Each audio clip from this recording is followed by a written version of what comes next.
T-Boz's nickname if TLC had stuck with the iLocation naming theme for the whole group.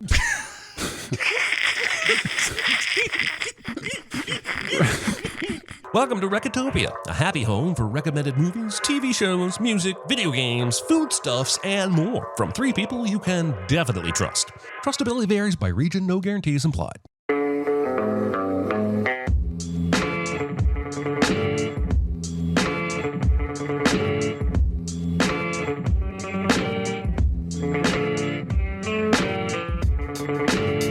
And now, here are your hosts, Chris Atkinson, Jeremy Scott, and Aaron Dicer.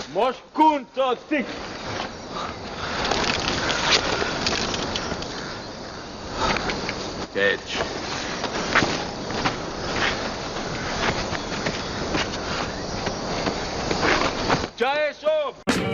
Hello, everybody. It is episode 176 of Recotopia. My name is Chris Atkinson, joined by Jeremy Scott. Justice for Blunted. That's right. And also, welcome Aaron Dicer. Hi-do-ho, Apocarinos. That's right. And today's big recommend is Apocalypto. We'd also like to welcome chat who have come out here to watch us talk about movies on a Tuesday. We appreciate that. But let's get on to our small recommends. Aaron, what do you got? It's no big deal. Itty bitty living space. It's so small and light. It's small, it's tiny, it's petite, it's wee. Our friend Jonathan recently released his favorite movies of all time, and so I added them to my watch list, and I watched one of them called Scarlet Street. Scarlet Street is, I think, a 1945 film. It is stars Edward G. Robinson, Joan Bennett, Dan Duryea. And basically, this is a story of a man who is in a marriage he's not enjoying and who looks upon others who mess around in their marriages in some kind of positive light, like, oh, what if I could find a fling? And he finds this woman who seems to take an interest in him. On the side, he is also a painter. And I'm not going to give the whole plot away, but I think some of this can be helpful to drawing you in. He's a painter. And his wife says he's terrible, but he loves doing it. He's passionate about it.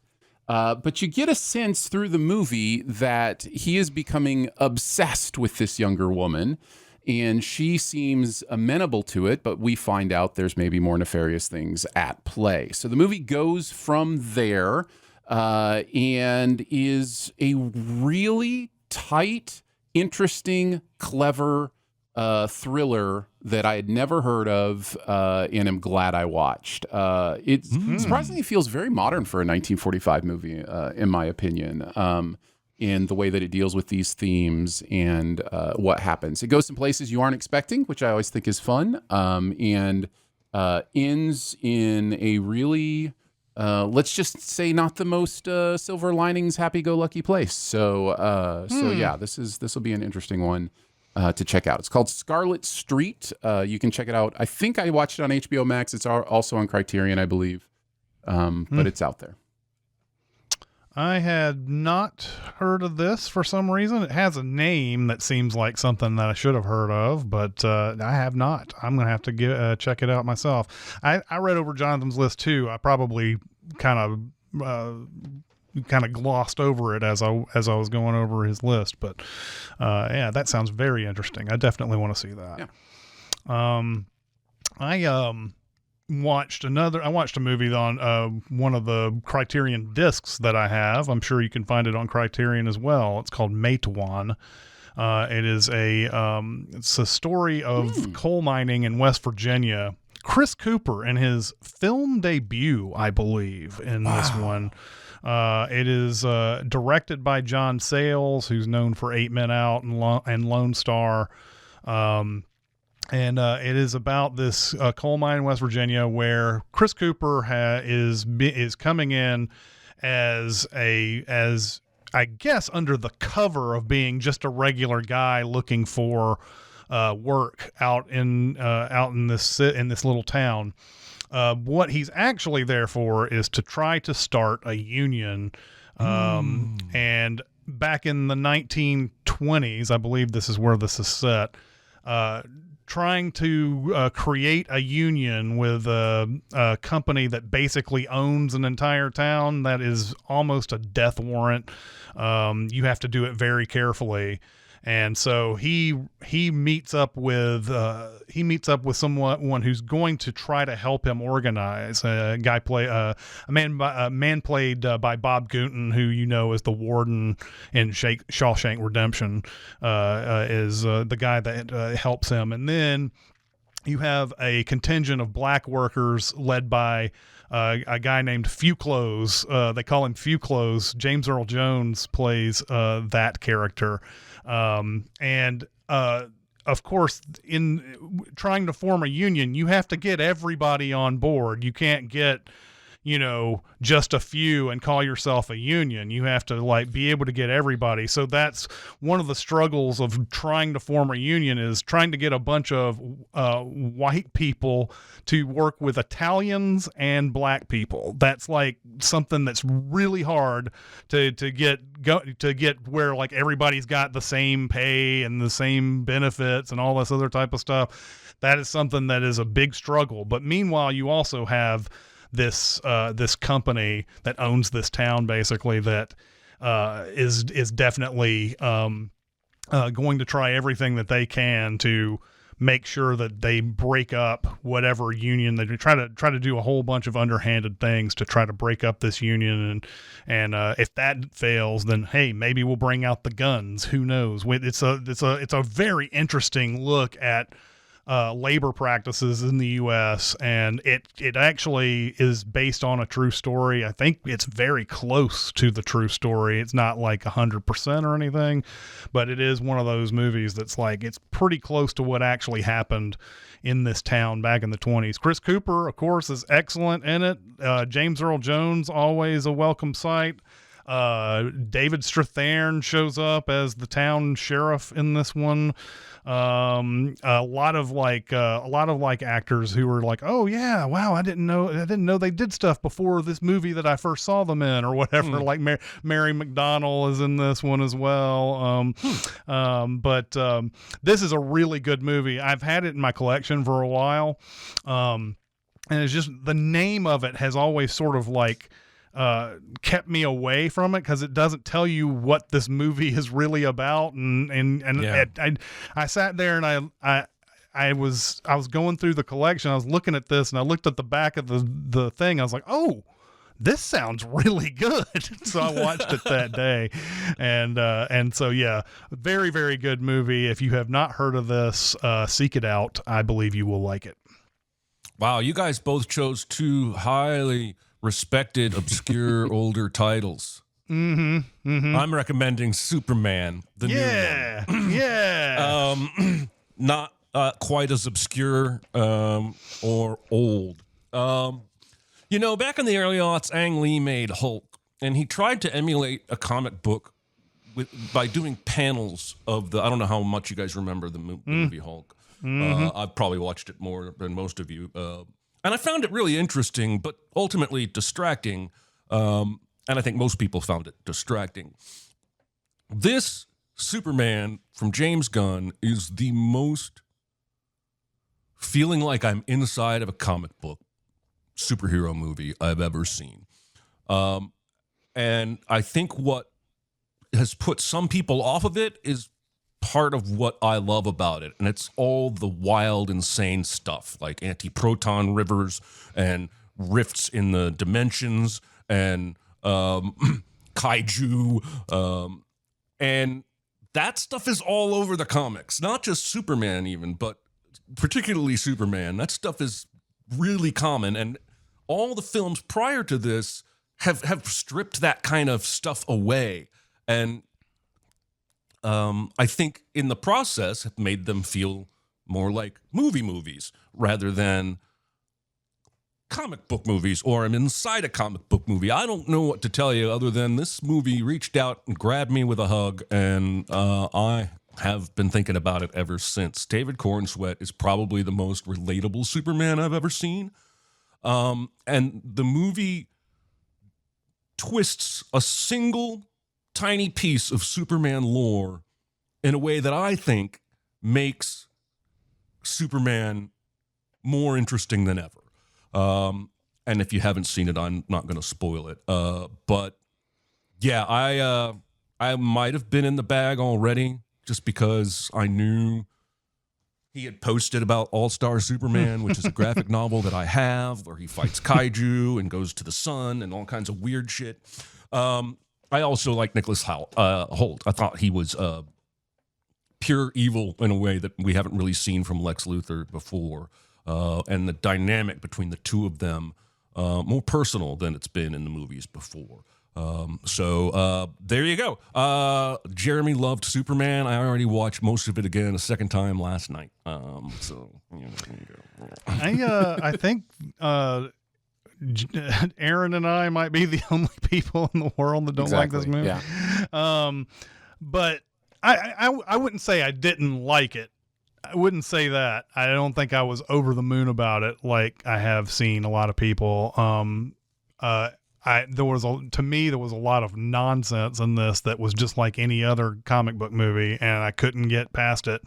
But still, that nonsense that people that I talk about are things that people really, truly, genuinely enjoy in it. And so, who am I to say that you can't enjoy that or whatever? So, I wish I could be like you guys or like Jeremy and love this movie, but so far I have not gotten to that point. Although this has got to be the fastest I've ever seen a big, huge blockbuster make it to. It's not on HBO Max, is it? Did you buy this? Or? I paid $25 on Amazon Prime. Okay, it's still it's still a short window for a movie Absolutely. like this. One of the shortest I've ever seen.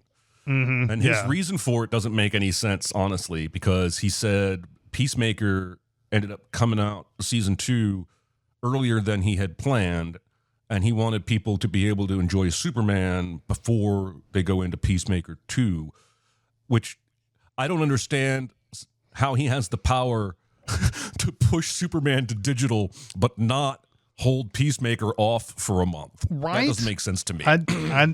There's so much about streaming that we don't understand. It's almost scary. Yeah. It's almost scary. There was an article about Highest to Lowest and how the new Spike Lee movie, how it's getting its cursory in theaters run so that it can get Oscar consideration, but it's going to be on streaming as soon as you know it. And I'm like, is this not a movie that you could have made $50-60 million on at least, and then did that same exact thing? I don't know Denzel and Spike Lee. Yeah, what's the harm in that? Like, they seem to think that it's like there's something about being in the theatrical window that hurts them, and I don't know what it is. So it's really getting silly out there, man. It's getting silly. Chris and I had similar feelings on this. Again, didn't hate it at all. In fact, there's a movie in here that I love as much as you do, Jeremy. All the Superman stuff worked like gangbusters for me. Rachel Brosnahan as Lois Lane is inspired. I think she's a great choice. I think Nicholas Holt's the best thing about the movie, in my opinion. You're right. There's a sniveling venom to his version of this character that is really compelling, and I like the way it handles that relationship. But the stuff around it just seemed to be a little willy-nilly silly for my taste, and tonally disparate enough that I felt shook back and forth. I also think it's a movie that's to be about something, but never really takes the time to actually be about something. It just kind of waves at a lot of modern issues and says, see, this is an issue, without ever really taking a true point of view on it, if that makes sense, at least as I watched it. But man, there are times during this movie where I'm like, yes, this is the Superman movie I want to see. So I totally get the emotion behind it, because man, when it's cooking for me, it was cooking. I really liked it. Mm-hmm. All right, let's get on to our big recommend, and it was Aaron's choice. So Aaron, take it away. I'm fine. It's just that you're so big. It's so huge. It's a good rule, but this is bigger than rules. It's bigger on the inside. Is it? I noticed.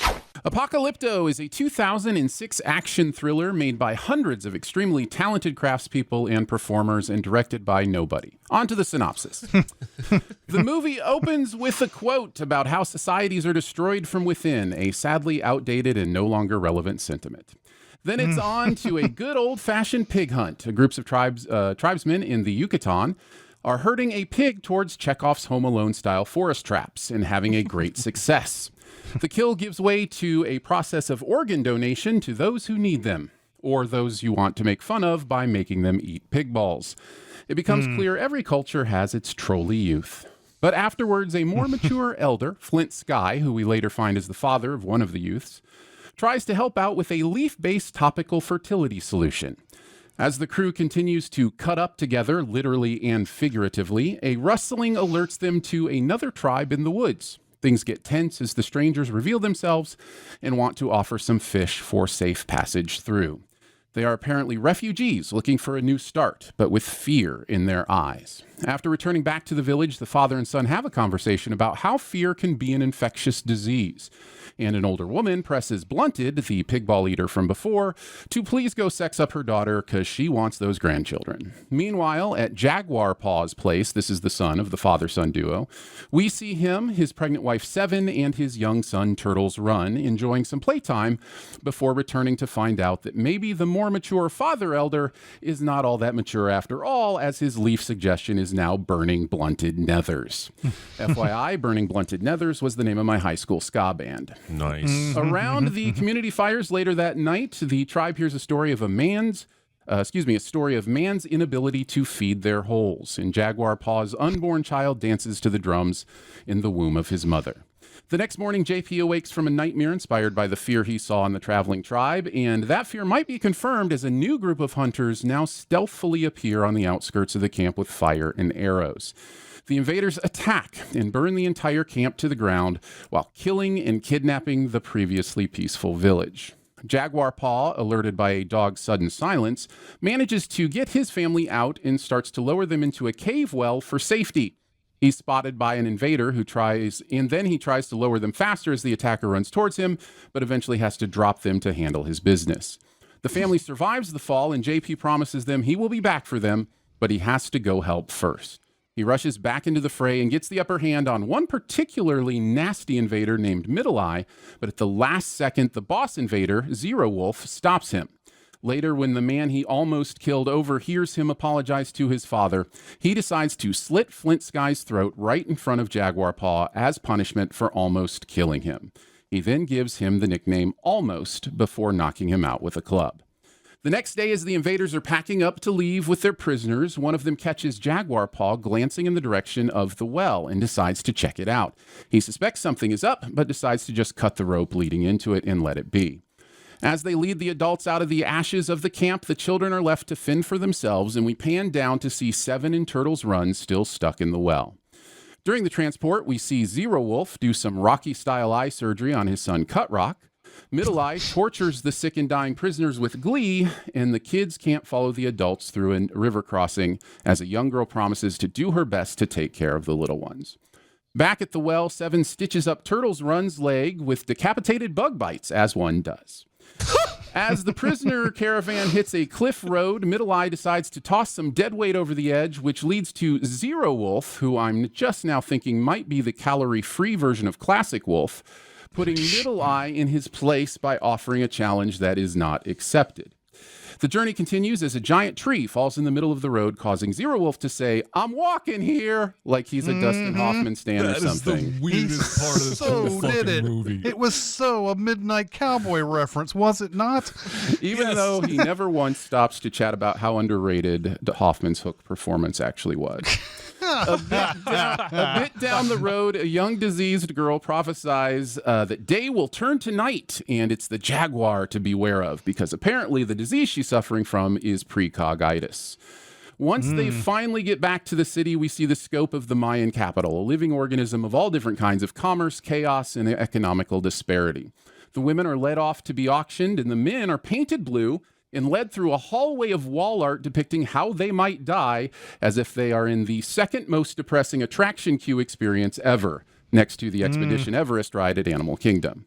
As the men finish their ascent to the top of the temple, we realize they're here as human sacrifices to the god of the city.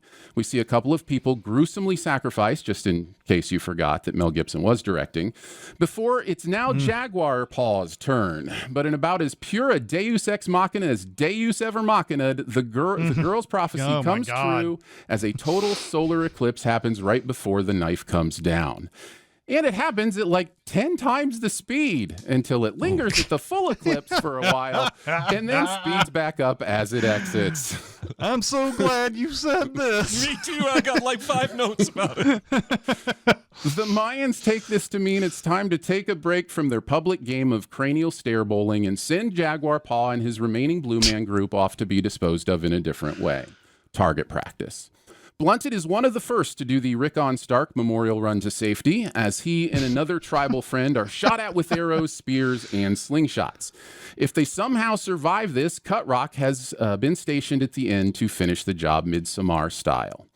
Next up, Jaguar Paw does what we've all been waiting for someone to do throughout the history of pop culture. He freaking runs zigzags. But even that can't keep Zero Wolf from loosing an arrow on target. But just as Cut Rock, who I'm just now thinking could be the stage name of a much buffer Chris Rock, looks to finish him off, the somehow still alive Blunted distracts him long enough for Jaguar to break off the arrowhead sticking out of his body and stab him with it as Wolf looks on. And now the father whose son was killed by the son who saw his father slaughtered sprints after him to try to keep him from getting away. But Jaguar Paw, who I'm just now thinking could have started a group of tribal warriors called the Paw Patrol, is too fast and too clever and finds his way back to heal in the jungle he knows so well. As he finds a tree to hide in, we see his blood drip on a passing hunter and then also find out he has ended up between a Black Panther, no, not that Black Panther, and her cub. He's now in a full sprint to escape this beast, but just in the nick of time, the Panther is cut off by one of the baddies, who he quickly makes a meal of in what may be the grossest moment in the movie, which is saying a lot for after what we've been through for the last 90 minutes already. The Mayan hunters are freaked out by the omen of the jaguar, but Zero Wolf tells them to get over it, and the pursuit continues. Back at the cave well, Seven is fending off her own predator and doing a mighty fine job of taking care of her and her family as they wait. As we get back to the Mayan pursuit, a snake takes out another of Zero's crew as Jaguar Paw's Deus continues to machina the heck out of this movie. The hunters are right on top of Jaguar now, but then this guy just does a Peter Pan right off this waterfall right here. He somehow survives and gives a speech taunting them. Zero Wolf says they're going over the falls after him and kills his man that suggests they climb down instead. Another man dies on the jump down, and then there were 5 hunters left. But Jaguar Paw knows it's his jungle now, and he knows where John Rambo hid all the traps, so we all have an inkling of how this is going to end. After a quicksand baptism, he is cleansed of his fear, and 1 hornet's nest, 1 poisonous toad, 3 blow darts, and 1 slide move later, fly, which I'm just now thinking would have probably been T-Boz's nickname if TLC had stuck with the iLocation naming theme for the whole group.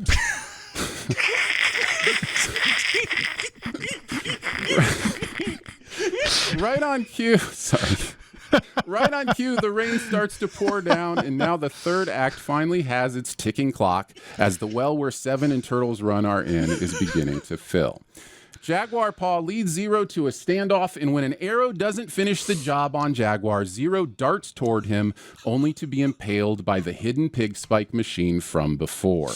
Seven gives underwater birth to their child as Jaguar just has the final 2 Hinchies to deal with. They all run to the ocean only to see the arrival of some Spanish conquistadors. This is enough to distract the final 2 pursuers, and Jaguar Paw finds his way back to his nearly submerged family to help them escape. In a final act of wisdom, Jaguar Paw leads his family away from the approaching Spaniards to a new life in the jungle, where his father hunted, and he hunted, and Paw's son will hunt, and maybe even Turtles Run's son will hunt as well, which of course will mean the jungle will have been hunted by all the generations, from Paw's paw to the kid who calls Paw, Paw, Paw, Paw. And that is Apocalypto. What did you guys think this time through? Put in overtime on Listen, that one, didn't you? I just do what happens. I don't know. I think that if we can get beyond the historical accuracy of this movie and just forget completely that there's any kind of, stuff that you can go check. This movie is very well made and is a great action movie. I don't think that it needed to be so damn gross. There are so many things that Mel Gibson infuses into his movies where it's clear that right off the bat, this movie is like, how manly are you? Let's see how manly you are, because we're talking about hunters. We're talking about a guy. Can you father children? I don't know if you can father children or not. Are you a real man? I don't know if you are. Eat this pig's balls, blah, blah, blah. It's just, it's like a constant thing. And then the father comes to the son and is like, I never taught you, I taught you to not have fear in this world. Like that's something that you can really teach, like it's one of these type of things that like everything is like very manly. And it's like, okay, Mel Gibson putting his mark on this. And again, what is his deal with torture? He loves torture in almost everything that he does. That was a thing that in Lethal Weapon, where it was like a big thing where he's just getting tortured and never talking and blah, blah, blah. And I know that's not his movie that he directed and everything, but that seems like something like, I really like that. Let's do Braveheart that way. Let's do Apocalypto this way. So yeah, there's a lot of things about this.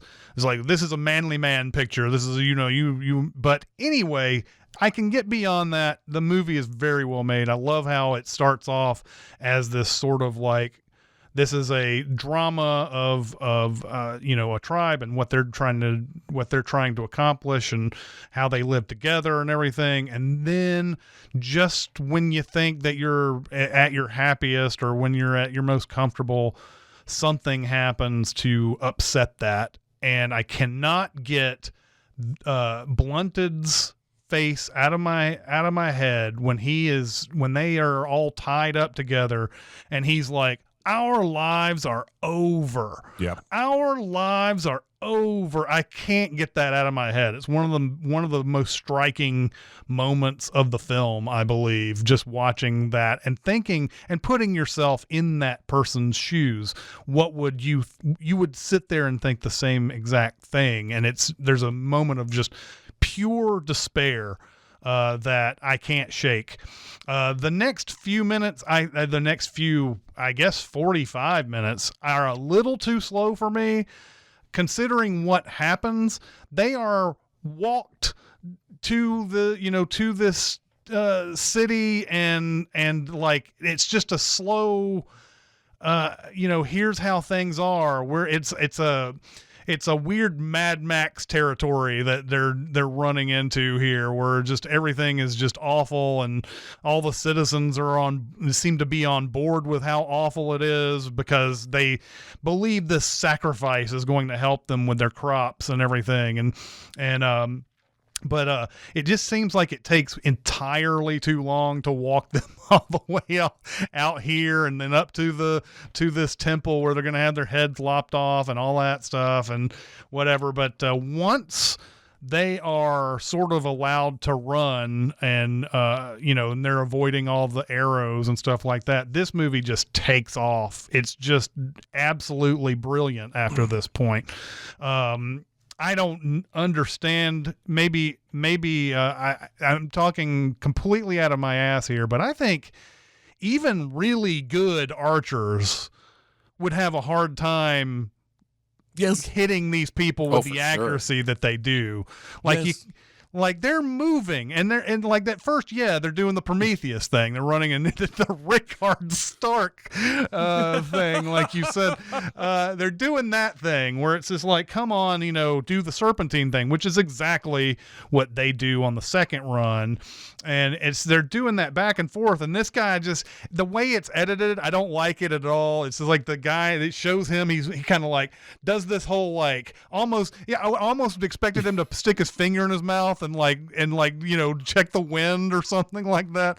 And he just shoots it up in the air, and it's like they're still sitting there doing this. What did you time and exactly get their geometric position to shoot that arrow perfectly at them? But anyway, once it gets to that point when it's him running basically back to his home turf, you're on my turf now. You don't know what's here. I'm gonna run you through this place. I love it. There's a way too much Ex Machina stuff in this for sure, especially when he's getting chased by the Jaguar and just so happens to coincide with them chasing him and they attack him and everything. But and then I know. The one thing that I read about this, there's criticism about this movie being racist, and one of the things that that confuses the Mayans for the Aztecs. Aztecs kind of did the stuff that they're depicting here. The Mayans didn't. There is one thing I chewed on it. I'm not in any position to say one way or the other.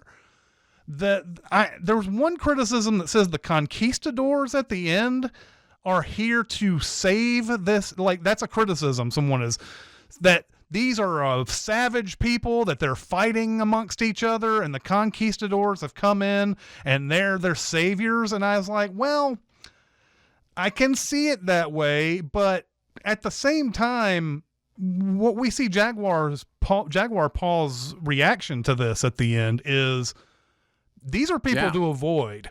These are not people who are here to save anybody or save somebody from themselves. They're all about themselves is what they are. And that's what I took that to mean at the end. Now, I know that you can have any number of interpretations especially when you know history and things like that. But that was something I chewed over. I wanted to mention it because it is something that's out there, but I'm not sure I'm entirely on board with that criticism at all. Again, I don't have a historian's, knowledge of what's going on or whatever, but it is easy to say that when you know the guy behind the camera and you want to say some things, about him and everything. I don't think that's what's being said here. But anyway, enjoyed this movie immensely, despite the grossness that I think he could have cut out, but or made a little bit. Maybe he couldn't have. Maybe it had to be this vicious. It's, I don't know. But in the end, I like it. Does. I think it's absolutely a Mel Gibson thing, and it's one thing that will probably keep me from loving any of his movies. Even the movie he made about a pacifist is really violent, brutal, and gross. Yeah. Mm-hmm. Right? Yeah. Right. And I'm not talking about Jesus. I'm talking about Andrew Garfield. I was going to say that you mean the two movies he made about a pacifist. Yeah. So I understand that the conquistadors don't have any business being here at this time in the world. I get it. From a movie perspective, I find that reveal amazing because he is still trying to escape death. And he runs out onto the beach and there's more death, and it's a bigger death, and it's a scarier death. And I think from a storytelling standpoint, it's really, really powerful. Again, if historical inaccuracy is going to pull you out of it, I absolutely get it. But I love that reveal. I'm kind of with Chris on the pacing. I think the opening up until the battle at the village, or including the battle at the village, and then the ending are all frenetic. I'm anxious. I'm on the edge of my seat. I'm really into all of it. And the middle is just kind of a lot of walking and that guy being really mean to Jaguar Paul. I was a little... The cutting back to the wife and the kid in the well, there are times it makes sense to me, right? Because he got injured when dude threw a rock down, and I love the insect pinchers as stitches. I think that's brilliant. I don't even know if that's real. But there's one scene where it cuts back and she's like singing him to sleep. And I'm like, are we just padding the runtime? Like, it might even be more interesting to see what her husband is envisioning might be happening to her rather than, well, she's singing him to sleep. I also wrote, I wrote this stream of consciousness as the movie is going. I don't understand the panic once it starts raining. His wife and kid can just float up to the top. And then she goes into labor or something. God damn it, she didn't look that pregnant. I really hate what the movie does to Blunted. I'm not sure who hurt Mel Gibson in his life that he decided to create a character that everyone was just going to shit on left and right, and only his wife treats him with any amount of kindness, and it just sucks. He's the most tragic character in the whole thing for me because it just goes from bad to worse to death for him. One praise I want to give the movie. I started watching this on Roku, and I got about a minute and a half in and realized, oh, there's not subtitles on this. Surely this movie has subtitles. And I click, and they only have Spanish available. So I went over to Tubi, and they had English subtitles. But I think you could watch this movie with no subtitles and still understand about 95% of what's happening. And that is good filmmaking. And despite what I think of him as a human being, I don't think there's any doubt that Mel Gibson is a good filmmaker. But I almost turned him off. I was like, I want to see if I can figure this out. But I didn't want to come into this and be like, oh, that's why he did that. But I think the movie gives you enough context and facial expressions to know exactly what's happening. I can't imagine how miserable it must have been to make this movie. I mean, I know that they had tons of rains that caused delays, but somebody in the chat said shooting that river crossing must have been hell. And I'm like, yeah, the whole thing must have been hell. Being in a jungle for months on end filming. Because, there are snakes and things, poisonous things. They don't clear out when Hollywood comes in to make a movie about the Mayans. Oh, they don't? Oh, that's weird. I love what you said about him screaming, "Our lives are over." I thought that was a really powerful moment. But the most powerful moment for me was when they had to watch the women be sold into slavery from like 50 feet away. That was crushing. I have several notes on the eclipse. Go ahead. Including one, it was his mother-in-law who nobody wanted. They took her, and you would think they'd know the market and they wouldn't take someone like that, but they did. And then now she's here, and now where does she go? Once they just let her go or whatever, what does she do now? Yeah, I don't know. I'm not gonna go too hard on the eclipse. You guys have already covered that. That's not how it works. I was just like, man, that's coming in fast. It's not gonna be there very long, and then it just stays. Well, you could lop off so many heads. It'd be one. It'd be one thing if it was like an effect where this was happening over a long period of time, and so you kind of speed up as it gets there, and but it literally is showing the time that it's important for the eclipse to happen in real time. So it looks like there's no other interpretation except for that, the Earth's rotation around the sun has sped up for a little bit and then slowed down and then sped up again. So yeah, it's very ex machina-y. So yeah, I see all the quality here. I enjoyed watching it. I don't think it needs to be that brutal. I don't think it needs to be that long. And the Mel Gibson-ness of it will probably keep me from like buying this and putting it on my shelf. But I'm glad we watched it, and it's really good. Yeah, I think I like it more than you guys as a movie. I think everything you've said is correct and understandable, and I actually buy into, especially the slower middle act. That's actually a revelation with you guys talking about that. I'm glad you brought that up because it's not something I experience, and I don't know if it's just because I'm so attached to Jaguar Paw and Blunted that I want to see how this trip goes for them, that I want to, that I'm keen on, Zero Wolf's challenge with Middle Eye I thought was really important and interesting. But here's the thing. You can have the Zero Wolf Middle Eye challenge. You can have the prophetic girl. You can have these moments that add something to the movie quicker. Like you can get through those in a more efficient way, I think. And I think that's a really valid criticism of the movie that I hadn't really thought of. They could have simply montaged that a little bit, and just, Lord of the Rings'd it a bit and then got to these moments that he wants to get to, and I think it would have been fine. Right. Yeah, it feels like a section that just was falling in love with the work you've done. So you have to leave it in, this work we did at the river with the kids coming up and saying, I'll take care of them. It's so important. Like, we worked hard to film that. And so, I think as a filmmaker, sometimes it's hard. They say, kill your babies. Sometimes it's hard to kill your babies. And I think you can feel that in that section. So I thought that was good.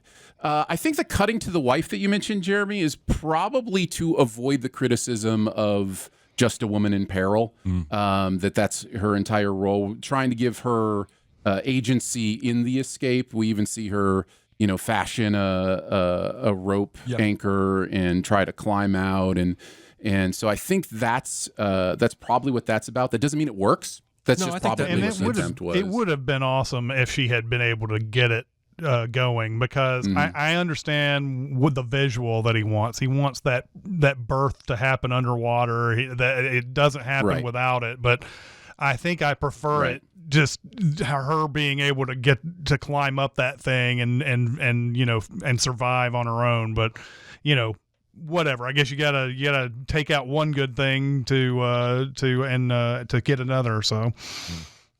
Yeah. But you're right. The first and third acts especially are just fire. The first act is so efficient with its character exposition. We learn so much about these characters just by how they pal around and what they do. And we learn about this tribe and who they are and how things work there. And it's so efficient and quick. And the opening attack is brutal and devastating and exciting, and the end is just a series of incredible moments. I think I call it the dodgeball run for the acts when they're coming at each other. It just reminds me of dodgeball in gym class where everybody has to run for the ball at the same time. But that run for the acts is shot so well and so perfectly tensioned. And that slide is just perfect action filmmaking. When he gets hit, it's like he doesn't completely miss the blow, but gets under it enough to not be killed by it, and then grabs the axe and comes back. I just love that moment. What else is kind of good about like the sort of how everything happens is that the main baddie, he is the last one that gets killed, but it's not some mega battle at the end. It's completely different, where he dies and there's still two other people left after that, which, of course it gets blunted by the fact that they see the conquistadors later on. But like, I like the fact that it didn't turn into this big,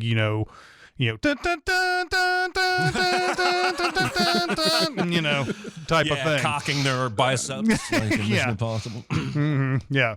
And the other moment that I always go back to is the story at the campfire. I just think it's really powerful. It sums up the themes of the movie so well, and it's just a really beautiful moment of community coming together to listen to somebody wise talk about what it means to be human and what the dangers are of being human, and that's why I think both of you have touched on it. I don't necessarily understand the conquistador accusation, because that doesn't fit the themes of the movie at all. If they're the saviors, they are another, men trying to fill their empty holes. That is something that exactly. They've already sort of referenced that these men are going to continue to look for things to make them happy over and over and over again, and nothing is ever going to sate it and everything. I hope I'm not misrepresenting that. That is on the Wikipedia page that I was reading on it. It might be. It's probably way more complex than I was giving it, but I read over that and I was like, at first I kind of chewed over it, and I said, yeah, I kind of get that. And then I sort of thought about it some more, and I'm like, but you wouldn't have a character look at those people and go, I don't want to have anything to do with these people. And that's your main character of the movie. So, there's probably a lot to deep dive on the historical inaccuracy. Oh, for sure. And how that misrepresents the people and how that is racist. But I think, again, I have trouble with that whole thing when we're talking about movies. And it's the same thing, we're talking about, the Untouchables, and we're talking about, sure. these movies where they're taking real people and then they change the story so much that it's like, well, that's not what that person was about, then whatever. So it's that same kind of deal. I do understand the creative license, but when you take creative license, you also weirdly you do some weird misrepresentation that, is that bad? It might be bad. Yeah, I've heard the real Jaguar paw was really problematic. Exactly. So it was. We've all seen the documents. Yeah, I mean, so. Yeah. I will finish by saying I think the reason I still do really have a fond place in my heart, despite all the reasons I would want to dismiss this movie, from the director to some of the choices we've talked about, those kind of things, is I really connect to what this movie is saying about the idea of trying to abandon human instinct towards violence. And when Jaguar Paul makes that decision at the end, he's making a peaceful decision, not a violent decision. And this movie holds a mirror up to me in many ways and says, what would you do in this situation, Mr. Pacifist? How would you survive this? The answer is, I wouldn't. I have the privilege of the time that I live in and the place that I live in, and I have the privilege of my own upbringing and existence not to have to deal with those things. And so there is a really interesting cognitive conundrum for me to go, if I was born in the jungles where it was kill or be killed, what kind of person would I be? Where would my beliefs be about violence and pacifism? And I think this movie explores that really interestingly through Jaguar Paw, who is raised in what appears to be a peaceful village, but then has to confront the horrors of conquest and violence. So yeah, I think the movie means a lot to me for those reasons. All right, let's get on to our super secret double feature. Be very, very quiet. Secret? What secret? Our dirty little secret. I tell you something I've never told anyone. All right. I'm gonna go a little left of field, but there's a tie to both of these movies. I think that I thought was pretty good. So I am going to double feature this movie with the original Wicker Man. The story of the Wicker Man is, I don't want to really ruin a lot of things if you've never seen it. So yes, there was a remake the very year this Apocalypto movie came out. There was a remake with Nicolas Cage that is probably more famous to most of you at this point because of the Nicolas Cage antics that are going on. But please watch the original. The original is so good.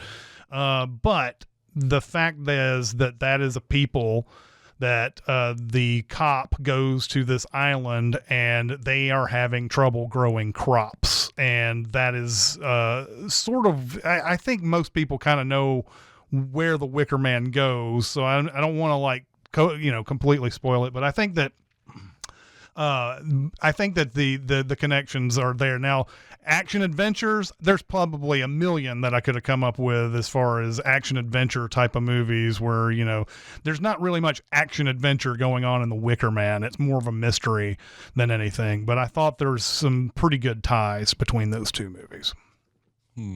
Interesting. Nice. Interesting. I'm going with Furiosa.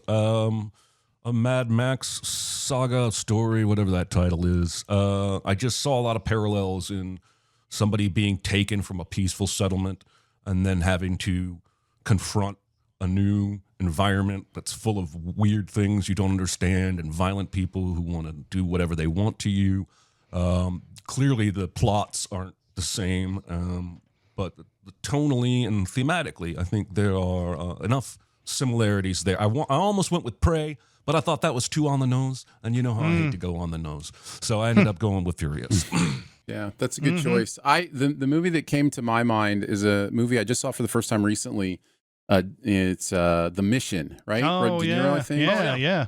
I just seen that recently, so it was in my brain, and I was just like, oh, this kind of feels like The Mission. The Mission is in many ways the bad example of, you know, the white saviorism of these movies usually, and this, you know, doesn't have that unless you count the Conquistadors. But yeah, that was the one that popped in my brain. Nice.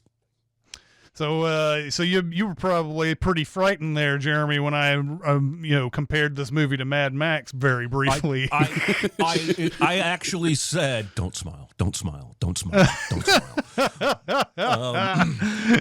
Nice. I did smile internally because it felt like, okay, at least he saw a little bit of what I was seeing here. So Yeah, absolutely. All right, let's go on to the homework for next week. It's my turn, and I am going to pick a movie that I know for sure Jeremy puts in high regard, and I'm not sure about Aaron at all on this movie, but this is next week's homework is going to be Broadcast News from 1987. James L. Brooks movie starring William Hurt, Albert Brooks, and Holly Hunter. This movie was a Best Picture nominee back in 1987. Couldn't beat The Last Emperor, though. Couldn't beat the 1987's Best Picture nominees, by the way. Some of the worst I've ever seen. I didn't like The Last Emperor. Yeah, Fatal Attraction got in there. Oh, wow. Wow. There was some other one. And I was watching Matewan, which got nominated for our cinematography, and it came out in 1987. And I was like, Matewan's better than at least 3 of these movies, you know, that got nominated. I guess it just didn't make enough box office for people to really like it. But anyway, Broadcast News, I know is a favorite of Jeremy's, is one of my favorites. Aaron, what do you think about this movie? I saw it for the first time within the last couple years, and it is phenomenal. I loved it, and there are many reasons why, and we shall go into them all. This movie is probably in my top 20. I've seen it so many times I quit counting, and what I love most about it is that the things it is trying to say about integrity, about news, of journalism, and even romance, all still play perfectly. None of that is dated. Just the only thing that's dated is the cars and the clothes. But what it's trying to say plays in this culture landscape today as good as it ever did. Yeah, it is. And it's they're talking about infotainment even back in the late 80s and God, even in the 70s with network, this has always been a problem. It's just that it never became such a pervasive. I don't think it became so pervasive until after the cable news wars or whatever started happening. And God, we have so much of this now. It's so insane. So anyway, looking forward to diving into that one next week. Looks like we have some time for some questions. Let's look at the list here. Question. I got something to say. I want the truth. I am listening. Oh, this is a good one. What do you think is your single greatest contribution to Cinemasins? What do you think is your single greatest contribution to the world? What do you got, guys? To the world? Goodness gracious. This is how I have benefited the world. I mean, that's hard. I mean, I just read this question as, what do you think? Well, the Prometheus School of Running Away from Things is one of the few jokes that we make that I have seen out in the wild, being used by people that aren't us. And that was a phrase that I don't believe had ever been uttered until we uttered it. And it wasn't even in our Prometheus video. It was in a later video. And so whenever I see that, I take great pride, because I think it's really hard to come up with anything that any part of the culture adopts. As far as my greatest contribution to the world, I'm just going to say being a good husband to my wife is probably the best thing I've done in the world. So. I will remind you, Jeremy, that you did answer this question in the email. So, you did answer the question as you wrote it, but there was one other thing, and I will get to that one other thing in a minute. But yeah, mine is probably the apple sin. Nearly, from the very beginning, anyone eating an apple in a movie has been marked as an asshole, and we've done plenty of things. That sin has evolved into a whole bunch of other different things over the years and everything. But I believe Star Trek, the Captain Kirk scene, where he's doing that simulation, that's where the first one was. And I believe it's amazing how many times you see that in movies where somebody is just being nonchalant or being kind of like aloof or whatever. They're like, they must have a bushel of apples somewhere on the side to get from craft services or something. And they're like, here, have this. You need to be aloof. You need to be an asshole, or whatever. And they're like, okay. And they just, and so that's probably my biggest contribution, to the world. And this is really honestly something that both Jeremy and I, are a part of, is contributing to our local Tennessee Performing Arts Center. We met up with the people who run that, run sort of I don't know what you would say. They don't run TPAC, but they run like the marketing of it and and everything. And so we have contributed to them over the last 5 or 6 years, maybe longer, and everything. And they are they're so happy with us and everything. And I love seeing the smiles that it puts on their faces every time we meet with them, like once a year or so, and catch up. So that's probably the biggest thing to the world. Maybe there might be more to that actually, but that's one of the biggest things. Yeah, and I'm incredibly proud of that. We get invited to a luncheon every year. Everybody who donates to TPAC does.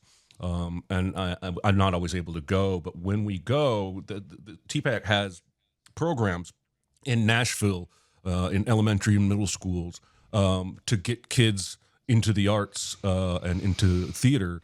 And those select kids from that program will come perform. Like last time I went, they did the opening song from the Lion King musical. And it was incredible. And you can just see how good theater inspires people to make art, even if it's not theater.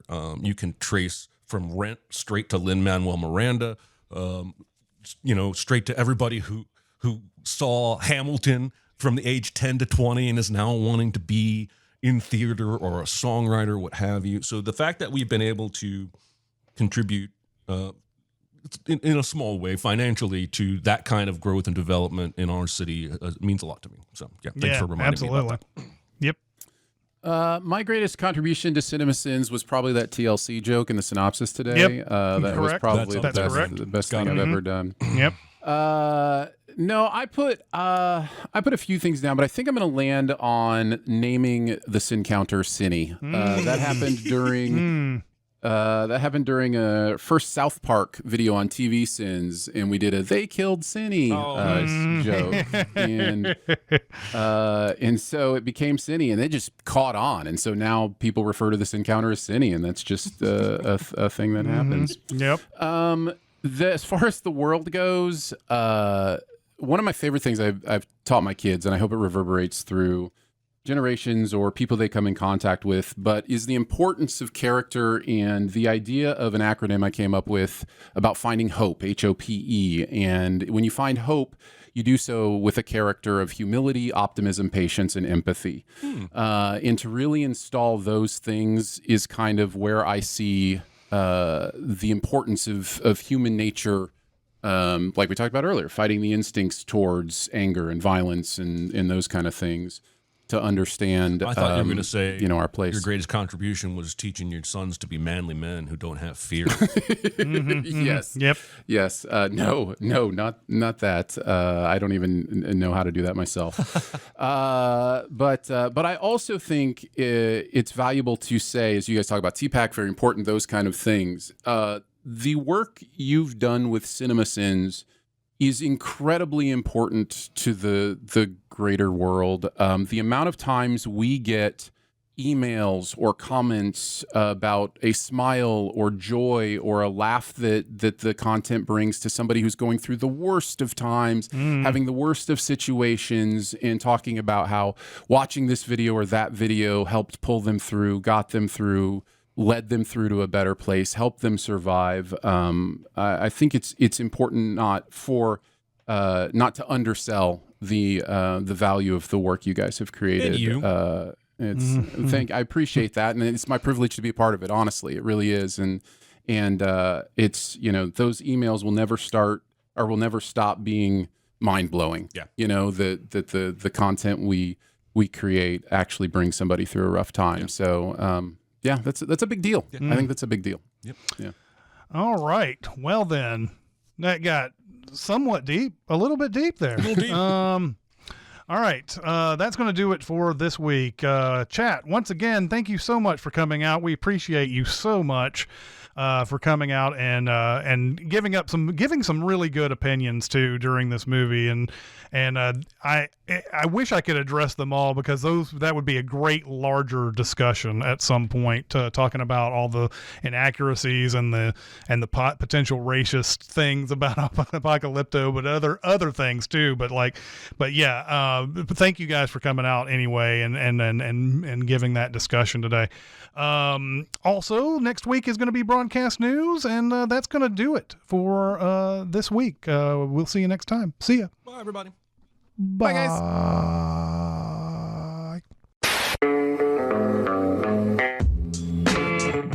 Be a part of the live show by being a member of the Sin Club at Patreon at patreon.com/cinemasins. Chat with us on the Cinemasins Discord at discord.gg/cinemasins or Cinemasins Twitter at Cinemasins, and email any comments or questions to Recotopia at cinemasins.com. That's RECOTOPIA at cinemasins.com.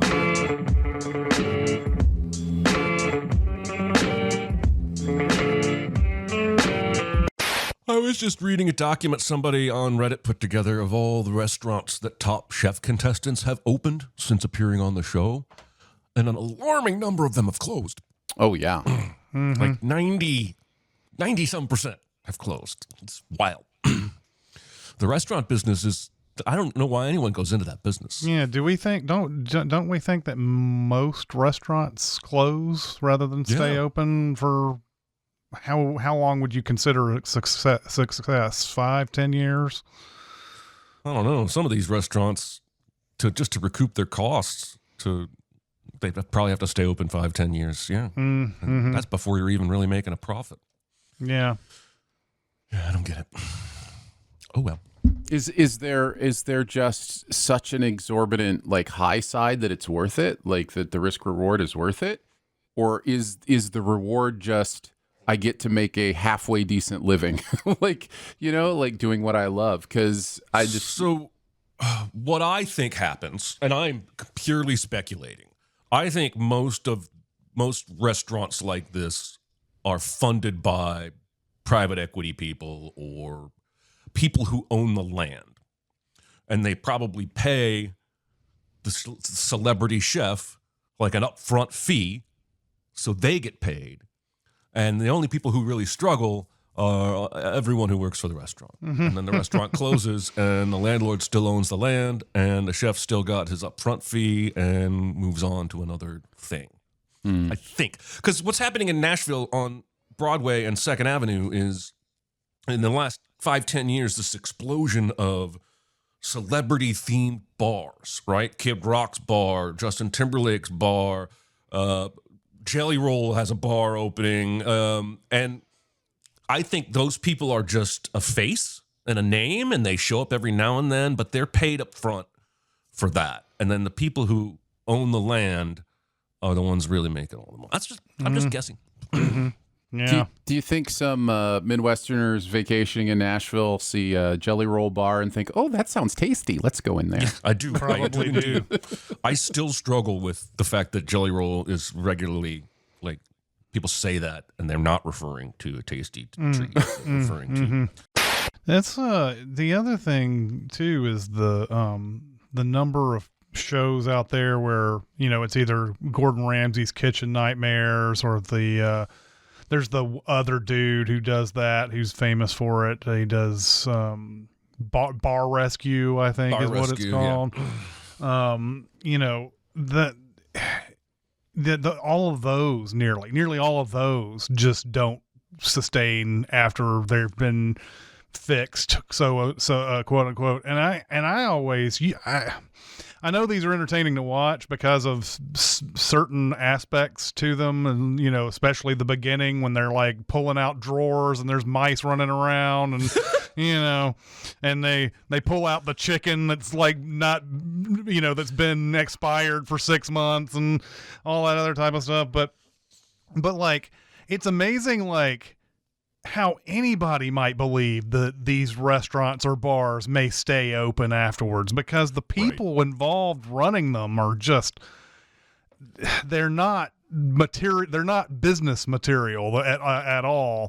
And it's like there'll be a moment where Gordon or the other guy will take the owner aside and they'll say, "You know what? You really suck at this and you need to stop doing it."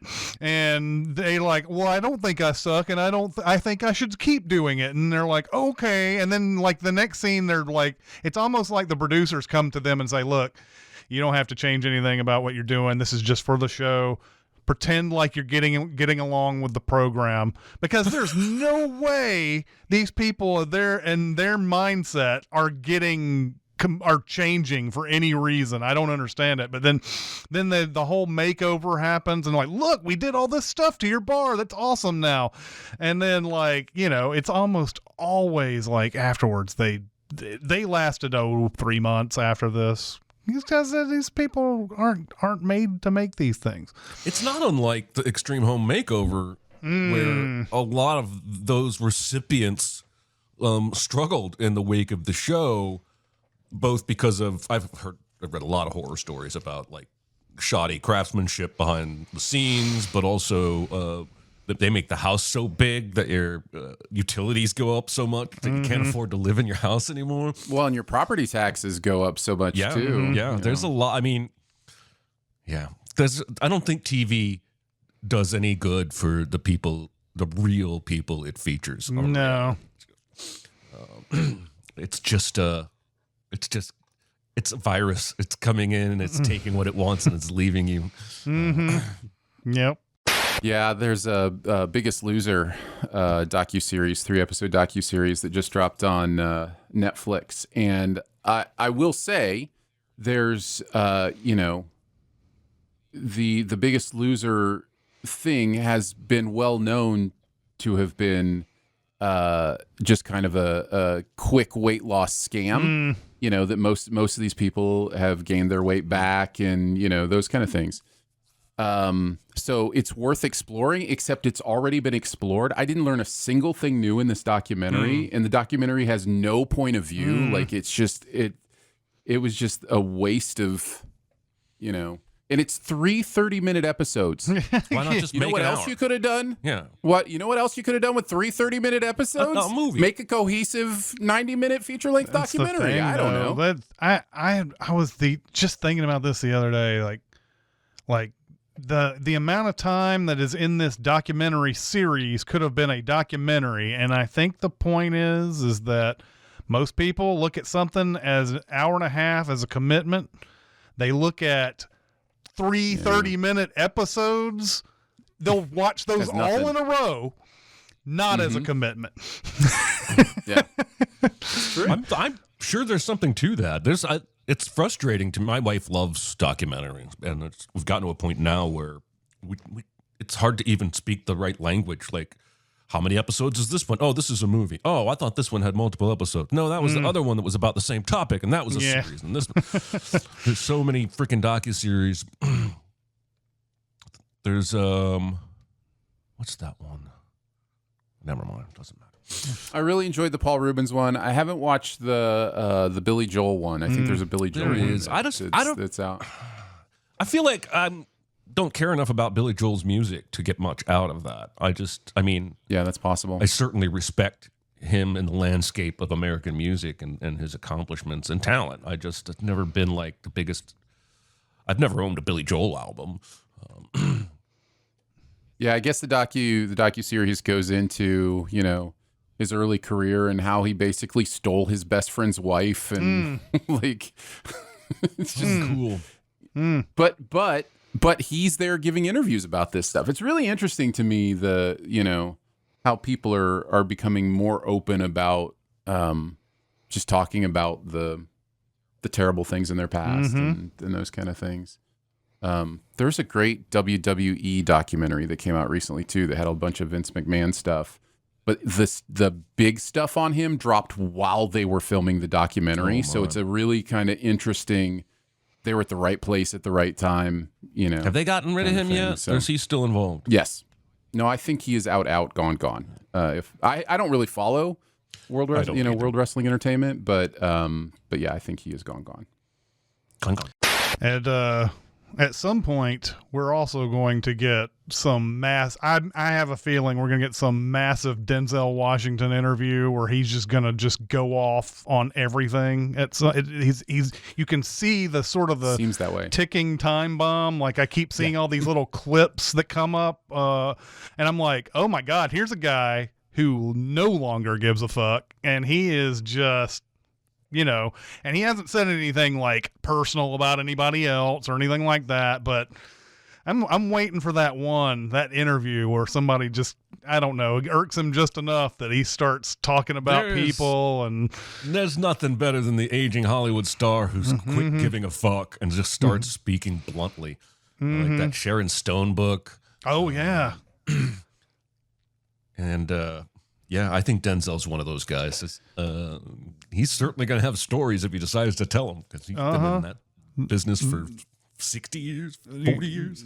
Yeah. The one that I saw over the weekend was an SI video where he said something like, all we all doing out here is sitting around, you know, like people just sitting around who never done anything in their life, like pretending like they know or whatever. And then he says something about something about throwing hands or something. And he's like, you go out and throw hands or whatever. And he's like, oh, and I know how to throw hands too. I'm not just joking when I can go out and I can throw hands if I have to and blah, blah, blah. I'm not even giving that video any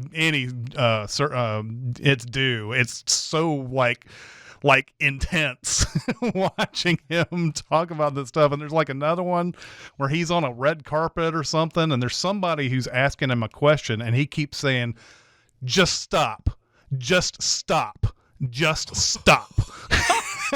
He just keeps saying that. Boy, I never want Denzel saying that to me. Hell no. I interrupted Denzel Washington at his table at the Critics' Choice Awards one year. He was sitting there, and it is common practice during commercials to go around and find celebrities you like and tell them how much you love their stuff and, you know, just kind of have that moment. And this was maybe like my third year, so I still hadn't kind of perfected what is and isn't, you know, okay or cool or whatever. And I went up and I just said, you know, I said Denzel or whatever. And he turned and looked at me and just stared at me.